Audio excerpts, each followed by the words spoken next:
പ്രിയമുള്ളവരെ, ഇന്നലെ രാവിലെ 28/5/2025 രാവിലെ ബാംഗ്ലൂരിലെ എല്ലാ ഗ്രൂപ്പുകളിലൊക്കെ വന്നിരുന്നൊരു വാർത്തയായിരുന്നു. കണ്ണൂര് കൂത്തുപറമ്പ് സ്വദേശി സജീറിനെ ബസ് ഇറങ്ങി കഴിഞ്ഞിട്ട് കാണാനില്ല, വീട്ടിലേക്കൊന്നും വിളിച്ചിട്ടില്ല എന്നൊക്കെ പറഞ്ഞിട്ട്. അപ്പോൾ ഇന്ന് രാവിലെ സജീർ വീട്ടിലെത്തി. അപ്പോൾ ആൾക്ക് സംഭവിച്ച അപകടം എന്താണെന്ന് വെച്ചാൽ, ആളുടെ ഫോട്ടോ ഞാൻ ഈ വീഡിയോയിൽ കൊടുക്കുന്നുണ്ട് കേട്ടോ, വീഡിയോയുടെ താഴെ കാണാന്നുണ്ടെങ്കിൽ. ആൾക്ക് സംഭവിച്ചത് എന്താ വെച്ചാൽ, ആള് കളാശിപ്പാളയത്തിൽ വന്നിട്ട് ബസ് ഇറങ്ങി കഴിഞ്ഞിട്ട് ആളെ ജോലി സ്ഥലത്തേക്ക് പോകാൻ വേണ്ടിയിട്ട് ഓട്ടോ വിളിച്ചത് മാത്രമേ ആൾക്ക് ഓർമ്മയുള്ളൂ. ഓട്ടോ വിളിച്ച് അതിൽ കയറിയത് മാത്രമേ ഓർമ്മയുള്ളൂ. പിന്നെ ആൾക്ക് ബോധം വന്നപ്പോൾ ഫുട്പാത്തിൽ കിടക്കുകയാണ്. ബോധം വന്ന് എണീറ്റപ്പോൾ കൈവശമുള്ള മൊബൈലും പണവും എല്ലാം അവർ അടിച്ചു മാറ്റി പോയിട്ടുണ്ട് കേട്ടോ, കൊള്ളയടിച്ചു പോയി.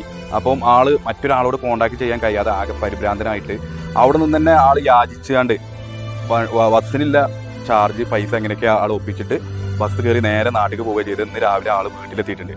അപ്പോൾ നിങ്ങൾ ബാംഗ്ലൂരിൽ ജോലി ആവശ്യത്തിന് അല്ലെങ്കിൽ മറ്റുള്ള ആവശ്യങ്ങൾക്കൊക്കെ വന്നിട്ട് രാവിലെ പുലർച്ചയ്ക്ക് 4-5 മണിൻ്റെ ഒക്കെ ഇടയിൽ വന്നിട്ട് നിങ്ങൾ ഇറങ്ങിയിട്ട് മടിവാള അല്ലെങ്കിൽ കളാശിപ്പാളയം റെയിൽവേ സ്റ്റേഷനിലൊക്കെ വന്നിട്ട് ഓട്ടോക്കാർ നിങ്ങളെ കിതർ ജാന ചായ എന്നൊക്കെ പറഞ്ഞിട്ട് ഇന്ത്യയിലൊക്കെ വന്ന് സംസാരിച്ച് നിങ്ങളെ സമീപിക്കുകയാണെങ്കിൽ അവരെ ഒഴിവാക്കിയിട്ട് നമുക്ക് കാറ് വരാനുണ്ട് എന്ന് പറയാം. അതല്ല നിങ്ങൾക്ക് ലഗേജും കാര്യങ്ങളൊക്കെ കൂടുതലുണ്ട് എന്നുണ്ടെങ്കിൽ നിങ്ങളൊരു യൂബർ ബുക്ക് ചെയ്യുക, അതല്ലെങ്കിൽ മെട്രോ സ്റ്റേഷൻ അടുത്താണെങ്കിൽ മെട്രോക്ക് പോവുക.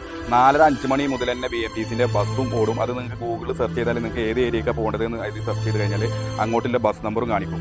കഴിവതും ഇതുപോലെ ഓട്ടോയിലൊന്ന് കയറി പോകാതിരിക്കുക. എല്ലായിടത്തും ചതിയും വഞ്ചനയുമാണ്. അപ്പം എന്തായാലും മാക്സിമം ഈ ഒരു വീഡിയോ നിങ്ങൾ ഷെയർ ചെയ്ത് മറ്റുള്ളവർക്ക് എത്തിച്ചു കൊടുക്കുക. എന്തായാലും നല്ലൊരു വീഡിയോ ആയിട്ട് നമുക്ക് വീണ്ടും കാണാം. അതുവരേക്കും ബൈ.